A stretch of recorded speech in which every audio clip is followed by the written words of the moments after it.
Okay. Hello, I'm Space Coconut and this is Cheapskate Commander. Today we'll be talking about Mishra, claimed by Gix, the best brother in the Brothers' War and one of only 4 meld creatures that can be your commander. Mishra, claimed by Gix, is a 3/5 legendary Phyrexian human artificer for 2 black-red that says, whenever you attack, each opponent loses X life and you gain X life, where X is the number of attacking creatures. If Mishra, claimed by Gix, and a creature named Phyrexian Dragon Engine are attacking, and you both own and control them, exile them, then meld them into Mishra lost to Phyrexia. It enters the battlefield tapped and attacking. Phyrexian Dragon Engine is a 2/2 double strike Phyrexian Dragon for 3 that says when Phyrexian Dragon Engine enters the battlefield from your graveyard, you may discard your hand. If you do, draw 3 cards. Then it has Unearth for 3 and 2 red, which gives it haste, and it has to be exiled at the end of this turn, at the end of the turn that you unearth it. Mishra Lost to Phyrexia is a 9/9 legendary artifact creature Phyrexian artificer that says whenever Mishra Lost to Phyrexia enters the battlefield or attacks, choose 3. Target opponent discards 2 cards. Mishra deals 3 damage to any target. Destroy target artifact or planeswalker. Creatures you control gain menace and trample until end of turn. Creatures you don't control get -1/-1 until end of turn. And create 2 tapped Power Stone tokens. Now, while Mishra, claimed by Gix, has a really reliable commander ability, only requiring you to swing with a bunch of creatures, what's the fun in running him as your commander if you're not gonna try and meld him? So, we'll be throwing our library into our graveyard with the goal of either unearthing the Dragon Engine or bringing it back to our hand to hardcast it and get Mishra melded. If you like where this is going so far, why don't you hit that like button for me and sub to the channel so you can catch more videos like this in the future. Okay, thanks. Now, let's get milling. Ideally, we want to be able to return the Phyrexian Dragon Engine to our hand or the battlefield as soon as we get it in the graveyard, so we'll start with the cheapest mill effects and go up from there. Codex Shredder is an artifact for 1 that will mill a target player for 1. You can also pay 5 and tap it to return a card from your graveyard to your hand, but if you're paying 5, it's because you're unearthing the Dragon Engine from the graveyard anyway. Ghoul Color Bell costs 1 and will mill each player for 1. Grind Clock costs 2 and you tap it to put a charge counter on it. Then you can tap it to mill a player for X, which is however many charge counters are on it. Perpetual Timepiece costs 2 and will mill you for 2. You can also pay 2 and exile it to shuffle any number of target cards from your graveyard into your library. Millikin is a 0/1 artifact creature that says tap it to mill a card and add 1 colorless mana. Timuret Calls the Dead is a Saga enchantment for 2 and a black that says, as it enters, put a Saga counter on it. The first 2 are the same that say mill 3 cards. Then you may exile a creature or enchantment from your graveyard. If you do, create a 2/2 black zombie. Target some of your trash mill creatures or enchantments that you can't get back for value here. Then the third one says you gain X life and you scry X, where X is the number of zombies you control. Liliana Death's Majesty is a planeswalker for 3 and 2 black that says +1, create a 2/2 zombie, then mill 2. -3 says return target creature card from your graveyard to the battlefield. That creature is a black zombie in addition to its other colors and types. -7 says destroy all non-zombie creatures. Egon, God of Death, is a dual-faced cards, but we can pretty much ignore the god and look at the backside. Throne of Death is a legendary artifact for 1 black that says at the beginning of your upkeep, mill a card. Then it says pay 2 and a black to tap it and exile a creature card from your graveyard to draw a card, but you really won't be doing that unless you're absolutely desperate. Cemetery Tampering is an enchantment for 2 and a black with Hideaway 5. Hideaway says when this enchantment enters the battlefield, look at the top 5 cards of your library, exile 1 face down, then put the rest on the bottom of your library in a random order. Pray you don't get the Dragon Engine here, but if you do, exile it and just try and mill yourself to 20 as fast as you can. And this is because it also says at the beginning of your upkeep you may mill 3 cards. Then, if there are 20 or more cards in your graveyard, you may play the exiled card without paying its mana cost. Golgari Thug is a 1/1 human warrior for 1 and a black that says when it dies, put target creature card from your graveyard on top of your library. Then it says Dredge 4. Dredge Oracle text says if you would draw a card, instead you may mill 4 cards. If you do, return this card from your graveyard to your hand. Stinkweed Imp is a flying 1/2 for 2 and a black that says whenever it deals combat damage to a player, destroy that creature. Then it has Dredge 5. Shenanigans is a sorcery for 1 and a red that says destroy target artifact, and it has Dredge 1. All of those mill effects are free for the most part. If you mill the Dragon Engine with any of them, you should have plenty of mana to cast a spell to get it back or unearth it right then and there. Next are our not free mill effects. If you use any of these, make sure you have mana available to cast a spell to get the Dragon Engine out of the graveyard before your opponents can exile it from your graveyard or your entire graveyard for that matter. All of these creatures will mill cards when they enter the battlefield, and I picked the ones that milled the most for the mana that you put in them. They're not too bad as attack triggers for our unmelded Mishra at the same time. Flayed 1 costs 2 and a black and mills 3 cards. Koma's Faithful costs 2 and a black and makes each player mill 3 cards. Necromancer's Assistant costs 2 and a black and mills 3 cards. Renegade Reaper costs 2 and a black and mills 4 cards. If an angel is milled, you gain 4 life. Undead Butler is a 1/2 zombie for 1 and a black that says when it enters, mill 3 cards. When it dies, you may exile it. When you do, return a target creature card from your graveyard to your hand. Crow of Dark Tidings is a 2/1 flying zombie bird for 2 and a black that says when it enters or dies, mill 2 cards. Gorging Vulture is a 2/2 flying bird that costs 2 and a black that says when it enters the battlefield, mill 4 cards. You gain 1 life for each creature card put into your graveyard this way. Grey Slod is a 4/1 frog horror for 2 and a black that says as long as there are 4 or more creatures in your graveyard, it has Menace and Death Touch. But its adventure side is Entropic Decay. It's a sorcery for 1 and a black that says mill 4 cards. Cauldron's Gift is a sorcery for 4 and a black that says if at least 3 black mana was spent to cast this spell, mill 4 cards. Then it says you may choose a creature card in your graveyard. If you do, return it to the battlefield with an additional 1/1 counter on it. Atrocious Experiment is a sorcery for 2 and a black that says target player mills 2 cards, draws 2 cards, and loses 2 life. Funeral Rites does the same thing, but it says that you mill instead of target player. Okay, so now that Phyrexian Dragon Engine is in your graveyard, let's get it out because you don't have enough mana to unearth it immediately. I would suggest using instant speed recursion in response to any graveyard hate your opponents might use to get rid of your dragon. Buried Ruin is a land that taps for colorless, and it says pay 2, tap it, and sack it to return a target artifact from your graveyard to your hand. Memorial Folly enters the battlefield tapped, taps for a black, and it says pay 2 and a black, tap it, sack it to return a target creature card from your graveyard to your hand. Omen of the Dead is an enchantment with flash for 1 and a black. It says when it enters the battlefield, return target creature card from your graveyard to your hand. You can also pay 2 and a black and sacrifice it to scry 2. Soulstare Expedition is an enchantment for 1 black. It has landfall that says when a land enters the battlefield under your control, you may put a quest counter on Soulstare Expedition. Remove 3 quest counters from it and sacrifice it. Return up to 2 target creatures from your graveyard to your hand. Apprentice Necromancer is a 1/1 zombie wizard for 1 and a black that says pay 1 black, tap it, sacrifice it, return target creature card from your graveyard to the battlefield. That creature gains haste. At the beginning of the next end step, sacrifice it. Corpse Churn is an instant for 1 and a black that says mill 3 cards, then return a creature card from your graveyard to your hand. Now we have the slower recursion spells.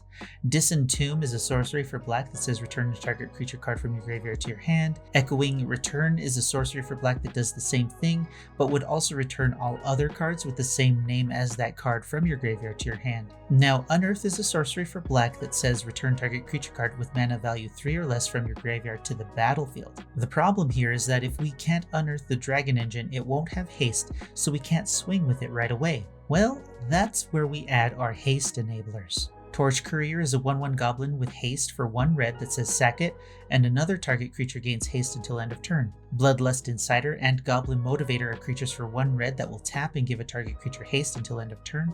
Then we have Ring of Valkus, an equipment for 2 that equips for 1 that gives the equipped creature haste. It also says at the beginning of your upkeep, put a 1/1 counter on it if it's red. So now that you have Mishra lost to Phyrexia on the battlefield, you need to protect him.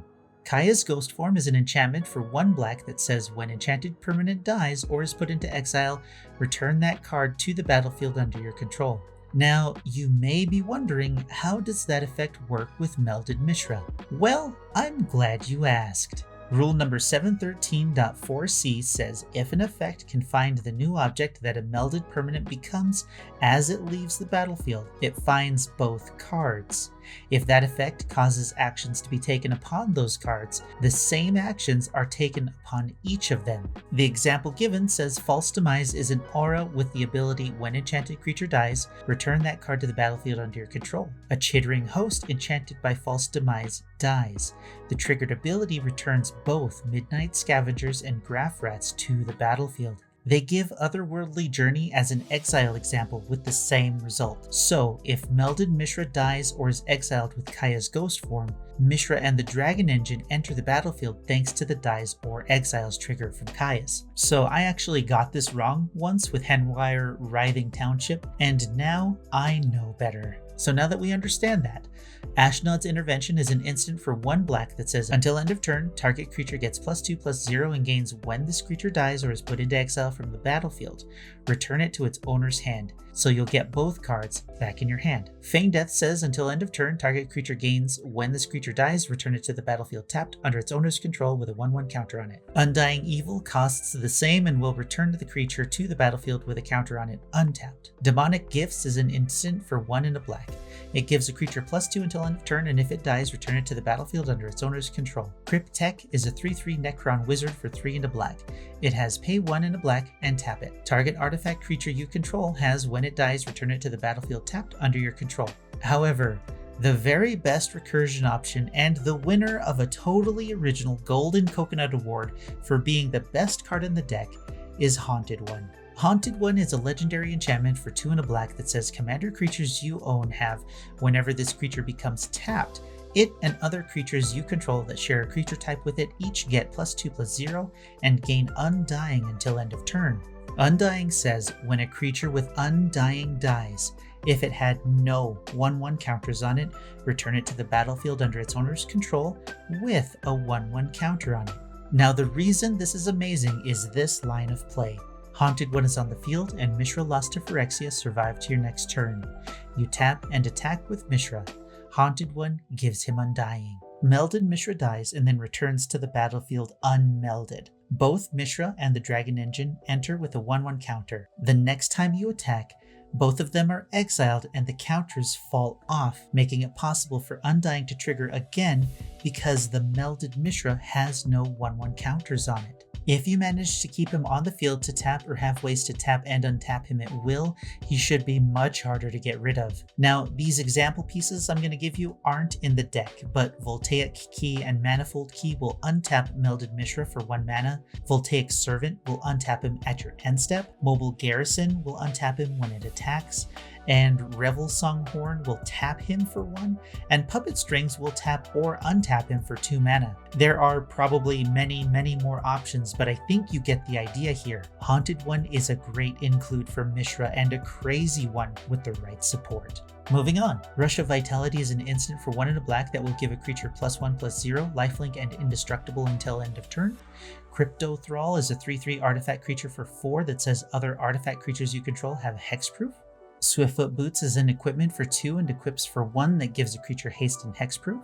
And then we have Mirror Shield, an equipment for 2 that equips for 2 that gives equipped creature +0/+2 and hexproof. Then it says whenever a creature with Death Touch blocks or becomes blocked by this creature, destroy that creature.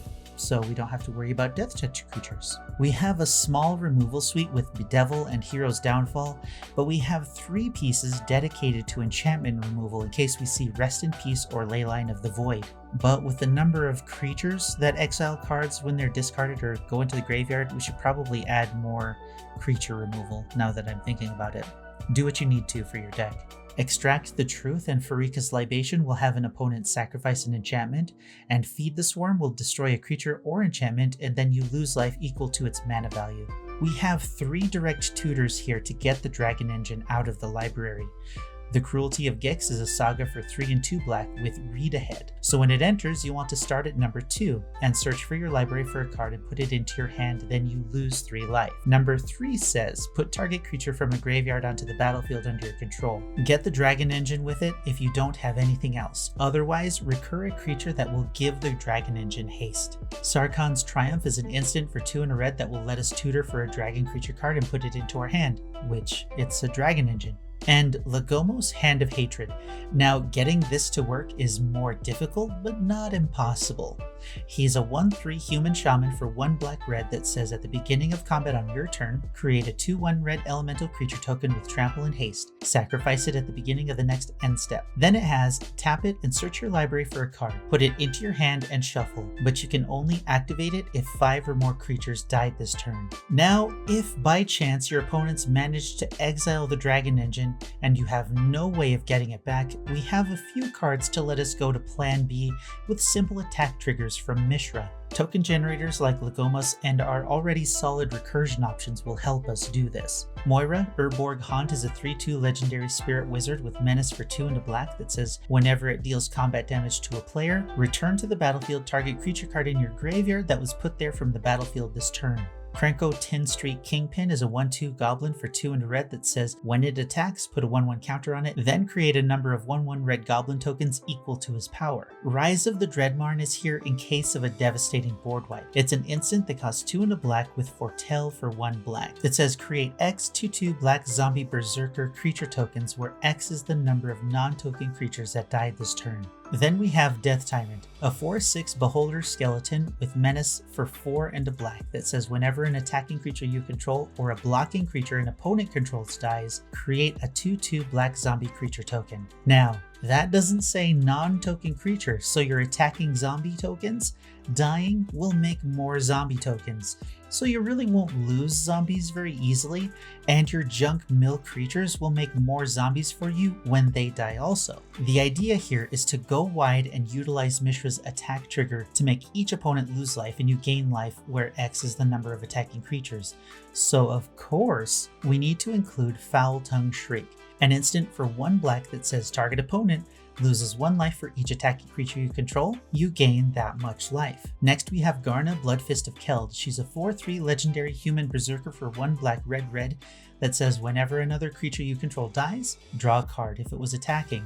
Otherwise, Garna deals 1 damage to each opponent. And finally, we have our small ramp package with Soul Ring, Arcane Signet, Rakdos Signet, and Talisman of Indulgence. Our final tally comes to 34 lands and 66 of everything else, including our commander. The most important thing to note about this deck list, though, is that there are more haste enablers, more recursion options, more mill options, and any cards in this deck should be swapped out for other options if the deck feels lopsided in one way or the other. It's going to be a really tight balancing act to get the right mix of cards in here. So playtesting this deck is really the only way to find the best mix of all of our tactics that we need to pull this meld off. But with the list as it is, when we plug it into TCG Player without Mishra the Dragon Engine or Ashnod's Intervention, the price comes to $39.07. Now, right now, pre-sale Mishra is about $10 and the Phyrexian Dragon Engine is about $3 and Ashnod's Intervention is about 30 cents. So I'm definitely picking up a handful of those. And they'll all probably drop pretty quickly since meld is notoriously difficult to pull off and protect. So pick those singles up or hope for lucky pulls if you like to gamble on packs. I might pick up a bundle for the Transformer Spin Down or a collector pack for fancy cards to trade. I don't know yet. It depends on the price of singles, I guess. If I do, I may as well do a pack opening on the channel and then make budget decks for the commanders I pull. That might be fun. I know this was a long one, but man, were there some pretty weird things happening with the best new meld creature from Brothers War. Let me know what you think of this Mishra budget deck tech in the comments below, and let me know what commander from the Brothers War you'd like to see next. I'm kind of looking at Ashnod the Uncaring with all of the sacrifice shenanigans that are possible. But anyway, that's it for now, and as always, I'm Space Coconut, and you're welcome.